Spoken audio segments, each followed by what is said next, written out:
Sir, ang akong kuan sunod pangutanan nimo Sir Romarati, unsa may ikatampo ka sir sa atong mga igsuong Cebuano, labi na gyud kanang mga naa diha sa naka-cospod no sa pagbabag no sa kanagianan. Unsa man kay matabang nila sir? Ang atong matabang isip lumulupyo, isip citizen. Ang tingali sir, sa ako lang kabahin, sa akong obserbasyon, sa akong nakita sa ato ang pag-conduct og survey, numero 1, kung naa ka sa lugar nga gidili, imog yung dawaton nga gidili gina. That's the law. So mo hinahinay na kag pangitag paagi nga mubiya ka sa lugar nga peligro. Kay ikaw ra man gihapon may mag-antos, no? So kung naa diha nga giingon nga dili pwede, dili gid na siya pwede. Number 2, kung wala ka diha, layo-layo ra ka, dili siya diingon nga magpakabuta-bungol ka sa kausa sa krusada nga gihimo sa programa sa gobyerno. Kining gitawag og Kubats Basura, Coastal Cleanup Drive. Kay usahay, abi kay layo ra ka, dili ka mangilabot kay layo ra ka. Pero pag abot sa panahon sa imong wa pagpakabana, niabot na sa imong nataran ang wa nimo hatagig pagtagad. So kinahanglan kayo nga ang matag usa sir mo kupirar, mo mahatag og pagtagad kining manginlabot, dili kay kanang manghilabot nga magsigig pamantay, magsigig panaway. Wala gibuhat. Way gibuhat. So manginlabot sila, mo apil sila sa unsa mang programa kay dili ni pasabot kay abi kay ang patag lunupan di lang manginlabot ang bukid. Dili apil gyapon sila kay usahay ang hinungdan sa problema sa patag gikan man sa bukid.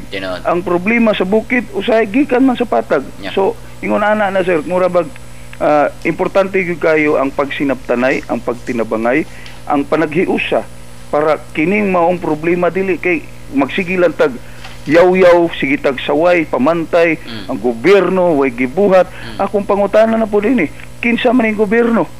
Ang matag-usa nato gobyerno man. Apil gyud sir. Magsugod sa buwan sa Marso hangtod sa buwan sa Mayo, ang naandang init dinhi sa atong nasod. Apan ni tuigan giingong na mulungtad hangtod sa kinatapusang semana sa Hunyo ang maong init. Di kabalangkat sa kadaghanan na muminos ang supply sa bugas tungod kay muminos na po ang ani sa mga mag-uuma o maunghan niya ang mga pananong ining panahuna sa pag-ustos po sa supply sa tubig.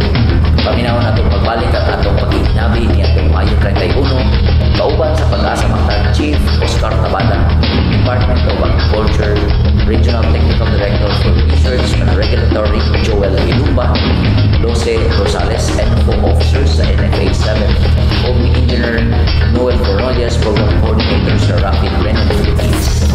Nagka-economic idea sir kung saan yung El Nino? Actually, El Nino, no? El Nino, actually i-define sa technical term, ibuksan usang sabon. So, anaon na lang nato. Ang El Nino is extreme climatic variation. So, ipasabot nato, dula na ipikto na ang sa lugar, na way ulan, mag-ulana. Ang sa lugar, na hindi ulan, wakay ulan. Ang epekto anak natin din sa Pilipinas, mag-minus ang atong ulan, init atong temperature. Okay. Anong El Nino, giderive natin sa word the time. No?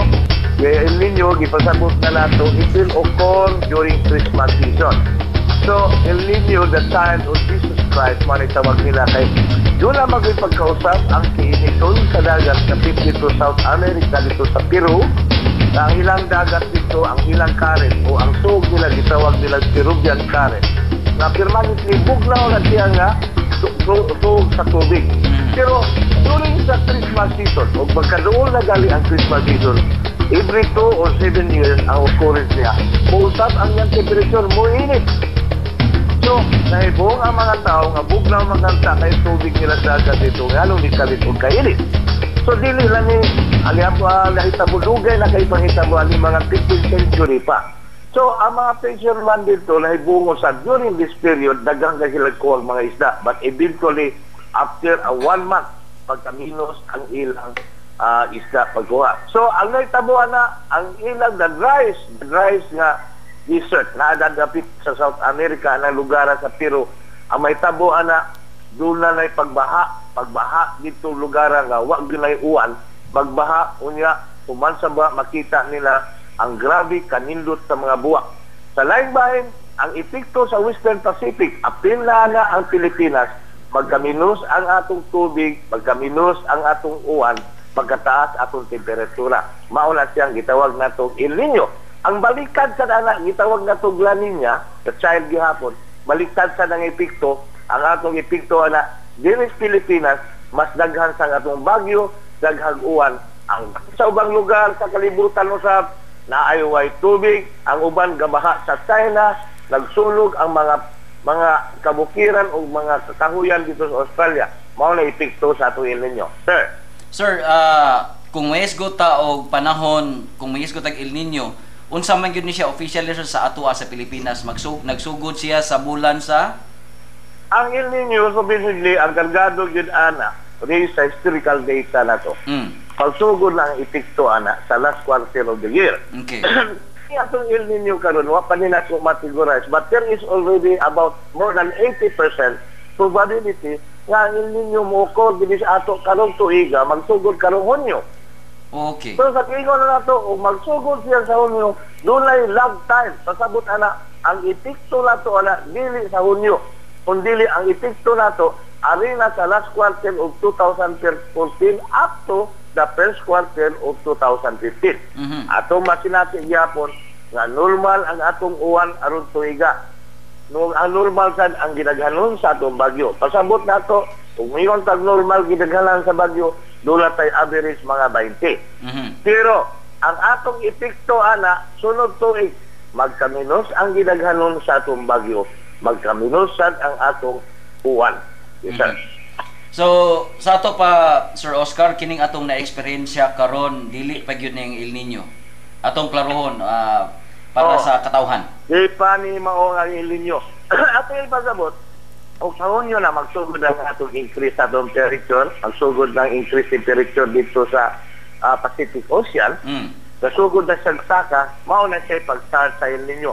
Pero maingon magunta nato dinhi sa ato, nga maingon ditag El Nino og dana. Diba? Ang epekto naana sa ato. Pero sa ako lang ipasabot, naana ang El Nino karong Hunyo, pero ang epekto ni ini dili pa nato masinati anang mga buwan na Hunyo, Hulyo, Agosto, September. Ari na ta makagsugod ang iyang epekto Oktubre, Nobyembre, Desembre, ingon man sa January, February month of 2015. Unsa maning gi-project no, unsa may mga projected impact sa kung magisgot ang El Nino? Ang projected nato nga impact kung mo dayon or mo taas gyud ang El Nino, ang usa na dinhi ang gitawag nato reduction of production in crops, no. Maus-us gyud ang atong production sa atong mga tanom, ug ingon man usab nga mo expecta nga dunay mga losses sa ato ang livestock and poultry, no. And then usa din sad nga expected nato ang quality sa ato ang mga produkto sa atong umahan nga muus-us pod, no. Gawas sa kakulangan sa tubig, ang ato sang makita kung mo dayong gyud ang El Nino, ang kakulangan sa supply, no, sa atong mga agricultural products diya sa atong merkado. So dayag na lang ato gyud siya siyang pangandaman, no. So mayon tag El Nino, sir, ang una gyud yung direkta maapektahan labi na gyud kining naa sa sektor sa food production o sa pagpamuhi. Usa gyud na, sir, nga madali siyang maapektuhan, no. Kay dependent kay ta sa tubig labi na ang atong mga kining tanom nga nagkinahanglan gyud og tubig sa kada adlaw, no. Sir, sa may plano karon sa ahensya, no, karon pag mitigate, no, nining atong weather phenomenon, no. Daghan natang mga preparasyon sa Department of Agriculture sa atong riyon. Nagsugod pa gani ni last quarter last year, no, and then until now daghan tang mga preparasyon to mitigate of this El Nino phenomenon.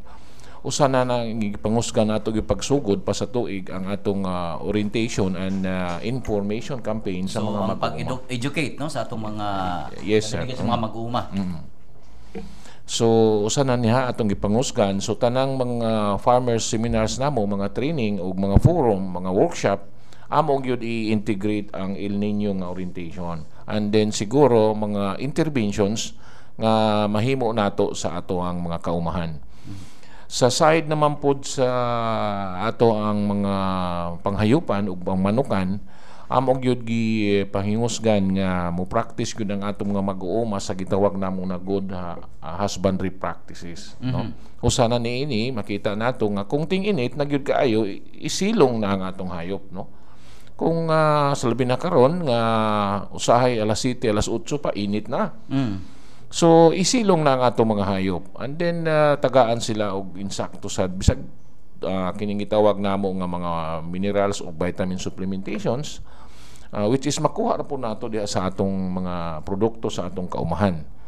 And then usar sa diha gipanghingusgan nato nga kung mahimo ang feedbacking madali ba, no, o timely feedbacking nga kung dunay magluya ng mga hayop, mo report gyud ta sa mga authorities diha sa City Veterinary Office nato, sa mga municipal agriculturist o sa provincial o sa DA mismo gyud nga opisina o buhatan. Ang atong El Nino, ang directly affected is production. So in terms of rice, ang among lang sa National Food Authority ma-share sa public, sa information sa public, nga naatay we are focusing on food security. We are focusing on our buffer stock sa rice, no? Pagkakaron, latest report as of May 31, naatay sufficient inventory nga naatay around 1 million bags in our warehouses nga ang bulk ani naa sa Cebu. Actually, for the whole region, naatay around 1,090,000 bags for the whole region na ang bulk ang atong stocks na adiri sa Cebu City around 1,010,000 bags. So dili angay kabalakan sa atong buffer stock kay naagod tay sufficient stocks. So kini siya ma'am, last ni siya for how many months ang ato ang kuan? Dili gyud lang ni months, pwede pa niha usa ka tuig kay okay. So wag kabalakan. Naaman tay expected coming importation. Sir Noel, sa kita sa Rafi, kumusta sir? Unsa may mga datos nga atong nakuha diha labi na gyud sa ato ang greening program diha kabahin sa El Nino, sir? Kabahin sa atong greening program, sir, kanang we are very concerned sa atong mga nursery operations nato. Especially nga natay mga partners, no, LGU and DepEd. So part of the component sa greening is nursery. So in raising seedlings, we need water. So kinahanglan kita number one. Number one. So at this time, naghatag to mga idea kung saon na to nga kini bitong moisture kung pwede ma-conserve diya sa to mga nursery. And ang ubang gihimo nato diya is ang natay mga nursery nga aron nga dili madiretso ang impact bitaw or diretso ang kainit sa adlaw ngadto sa atong mga tanom, atong tabunag lang kay dapit sa ibabaw o mga lukay ba. So ang impact sa init dili mo diretso sa atong mga tanom. So kay di man siya makadiretso, instead mabubo ka o kada adlaw, dili na every 2 days pwede na kay di man siya madiretso kauga. So in that way maka-save tag tubig, at the same time atong ma-save ni atong mga tanom that is needed for planting, no? So anyway, since kung madayon gini siya, we cannot do also the planting kay sa di naman it is impossible here to water, no, all the plants that we plant. So ang himuna na to, we will preserve all seedlings at the nursery. And the second side, ang usa sa mga atong gitanaw ron, we have already established plantations all throughout Cebu province. And kini siya mo'y pinaka-kulba kay gawas nga dito di neta kapamubo, they are very prone to fires. Mamanay secondary effects sa atong kainit ron. So, both fires, grass, kung na mga kugon dito, so niya na magdaog kanang mga, for example, magsuo ba sa bukid daglang kay so usahay di nato maligatan nga ang aligato at tumadto sa atong kakugnan may mo grass fire. So these are very kanang nasa impact sa atong gipananom. So cautious lang ta. So atong himuan ini is kung adto masad taron sa atong mga kabukiran to do plantation nurturance, for example mga weeding, di sa nato himuon, di ta maguna ron sa atong mga patanom, no? Just to conserve moisture. Kung pwede, we'll do mulching. Ang ni mulching. Mulching is pag-gather na to mga organic material, butang na to sa punuan sa atong tinanom just to conserve moisture. So in that, basin makasugakod atong mga tanom for the next season sa rain, sa uwan. So inana siya sir kami gikulbaan gid mi sa green in this regard kay kuan na siya dako kay sa impact niya. You know at this time na we really need all the plants o kani mga kahoy na to gi-establish sa una kay bawat nata sa aning ginatawag na to greenhouse effect. So kinahanglan tag mga kahoy to para makaon ani mga excess CO2 in the atmosphere. At the same time, kuman niya kaon, he has to hold the carbon inside the wood tissue aron ma-hold siya. So aron na siya impact later. Kay kung di na nato sa ma-hold, di na to ma-mitigate ang gitawag na to excessive CO2 in the atmosphere. Mas kainit mo na nga paspas kayong absorption, no? Yes, so pansin na it's na mo ni concern sa greening karon. So we hope nga with that natin makipanghimo nga it's an adaptation or mitigation sa kay magnihit magitag tubig at this time. Gisugdan sa pagpamutol ang 7 ka mga century-old trees niadtong Agosto 5 dito sa Naga, Cebu, padulong sa Karkar, Cebu. Kini kabahin sa proyekto sa pagpalapad sa kadalanan. Ang mga ihap tipik nga bahin lamang sa 154 ka mga kahoy nga girekomendar nga putlon tungod kaya ang uban niini naghatag og peligro sa mga katawhan. Apan ang maong pagpamutol ni pausbaw og mga protesta gikan sa mga nagkadaiyang grupo o individual hinungdan sa pagkahunong sa maong proyekto. Subliyon ta pagbalik ang atong pagkikinabi niadtong Agosto 30 kabahin sa maong hinisgutan kauban ang Chief Legal Resident Ombudsman sa DPWH 7 si Attorney Brando Ray P. Raya ug kauban usab ang usa ka miyembro sa Cebu Mountaineering Society Dondon Dimpas o si Dr. Eddie Yamido ang Chief Public Affairs Officer sa DNR 7. Ilaman karon, no, ka mga kahoy nga naapektahan, no, tungod sa road widening project. Okay. Kung if you talk about Naga, yung Naga Natalio Bacalso, supposed to be there were 145. 145. Okay. However, since because redesign na ang road project, no, the initial or what happened was that the DPWH decided not to cut anymore the trees, no. However, since the DNR tasked the DPWH to cut the dying trees or the trees which were found to be hazardous, no, pito na siya kabuok, no. 7 of the 145. Yeah, so 7 ang decaying trees within Naga section. Okay. So sa pito na 4 kabuok na ang naputol. Okay. However, subsequently the DNR through Secretary Pahe issued a memorandum stating that the permit to cut the 7 decaying trees within Naga section was recalled. No? So karon we ceased the stopping of the trees within Naga section. Ang grupo kung atong paghisgutan ang safety ug ang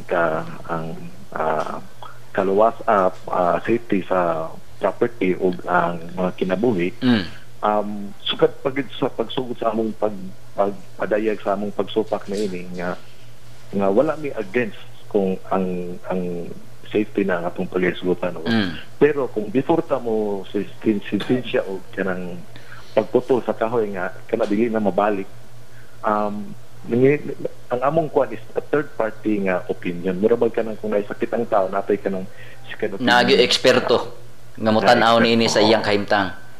In fact, naabot nga eksperto base sa gisaad sa kuano sa civil society nga usap sa nag-oppose ani nga kuan.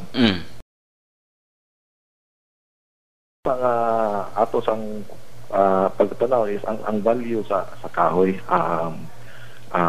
kini mga heritage trees mga di lang kayo di lang kay ang nagpanag-iya ani ang mga atong mga lumulupyo sa South, kundi ang tibok Cebuano kay nagpanag-iya sa Cebuano isip po sa heritage sa Cebu. So kung aduna may mga paghimuon nga pagputol, kinahanglan siguro nato og kining kuan ba kining pagtan-aw bitaw kanang kung mag-diagnose of stage 4 cancer na niya, kinahanglan ni siya kuanon euthanasia nga mga kahoy, kinahanglan taog kanang wala no eksperto nga third party nga kuan independent nga mugtan-aw. Kaya dili na magdagdag siya mabalik once maputol na Tinuod. Oo, dili na siya mabalik. 5 kapila na katuig, no? Oo, pila na katuig. Kunya kung ang atong kuan is pag ang progress, wala gyapon tay supak ana kay adto kita padong.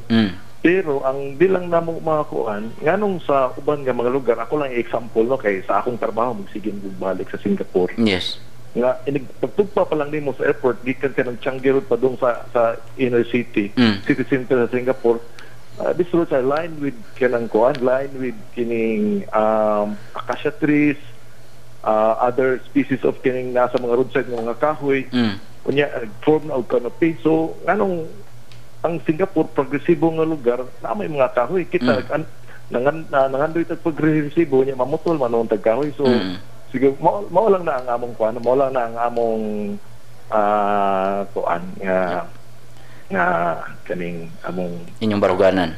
Ginabarugan. Ang atong pag-determine sa pag putlon o dili putlon, upat lang gyud. Atong hinumduman kani mga naga trees na to diya sa naga sa roadside. Ang average niya nga centimeter, iyang diameter is 117.5 centimeter, no? So relatively old na gid ni sila, Sir Tats, no? Okay. Number 2, ang dunay existing literature or studies nga kini mga overmature or advanced age na ang kahoy, very low na lang iyahang carbon sequestration potential. Di na siya makasequester og carbon. Compare nimo sa kini mga young trees. Ikatulo, nawagtang iyahang aesthetic value kay tungod damage naman gud siya, nanay mga nagdevelop ng mga fungi, nanay mga disease na gyud, no? So wa na iyahang aesthetic value niya. Unya ikaupat nga punto na to isa ang healing rate, kung for example ato gyud i-insist nga i-tree surgery, dili siya makakompensate sa iyahang growth rate niya. Ngano man existing literature na to, for example, for 95 centimeters in diameter ang kahoy, 1.36 centimeter la yung healing rate.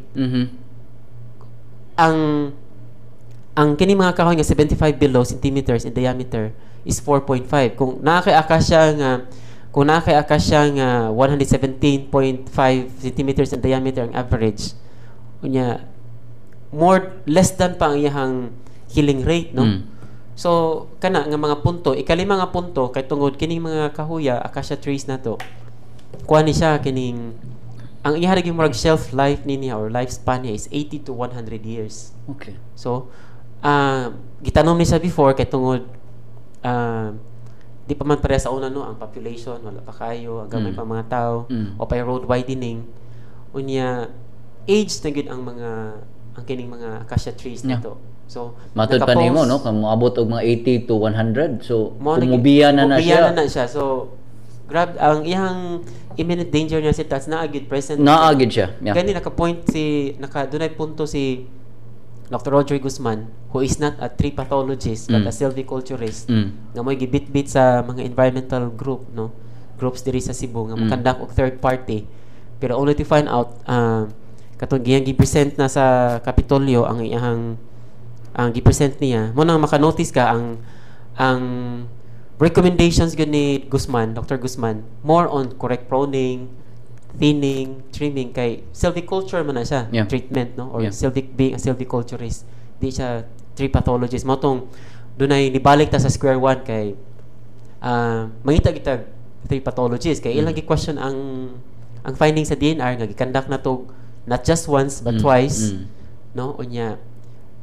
as a general rule gyud ang authority nagwit sa DNR isip mo ay government agency nga dunay mandato no. So matong So Doc, ang findings ba nabay nag-contrast ba ang findings sa inyo sa DNR o kang doktor? Contrast siya in the sense nga ang final ang conclusion ang yang recommendation nga puro siya kanang proning no. Unya ang kini mga foresters so taon na to doon na mo sila mga instrument no or tool nga pag-determine ang ato ang gigamit matrix man gyud na siya. Ang kang Dr. Guzman nga gigamit niya murag ayang assessment niya was about 2 to 3 days. Ang tool lang yang gigamit nga tool murag mga katong physical observation no pero ang judgment man gud nimo is it's either ang imong perspective nimo is unsa man ka for environmental protection including mga cultural, aesthetic and mangin ana or ari ba ka sa public safety. So timbangon gina siya. Timbangon gina nimo. So mag-differ ang judgment, no? Okay. So ang judgment sa DNR although ato ang mandate na to, atong bias na to is towards environmental protection, pero tungod sa incident nga or tungod pud sa twice na to nga gi-assess ang mao nga mga kahoy, atong gitimbang mas bugat ning public safety. No? So kung maghisgot tag kinin sa mga environmental groups na to, Sir Tats, no? Doon na tayo mga kampanya against kaya ilaha Dok total kuan man gyud kanang dili man gyud paputol no no bisan pa sa mga findings nga mao ni ang kahimtang ang ilaha totally di man gyud nila ipaputol. Okay, so lahi man gud ang incident, lahi man gud ang ang situation diri sa Cebu kay doon na magkita upat no nga kahoy in just 2 years or in less than a month gani doon na duha nga naputol no unya natay mga sapatera katong sa barangay Sapatera nga incident no nga napatyan gyud sa driver no so lahi ang ato ang situation diri no so mo to nga gitingbang sa DNR unta perspective sa public safety no dili siya sa environment protection kay kung mingon ta nganong unsay nahitabo sa National Greening Program no sa nag-promote ang DNR ug NGP nga putol ta atong ipaklaro nga ang ato ang National Greening Program magpabilin gihapon no gani ang Central Visayas gani is 82% ang ato ang survival rate sa atong NGP nya as of karon doon tayo gitanom nga ni-cover na nato 55,000 hectares no so sayop ang impression nga kuan kita for cutting gani ang gi-require maginato Sir Tas for one kahoy nga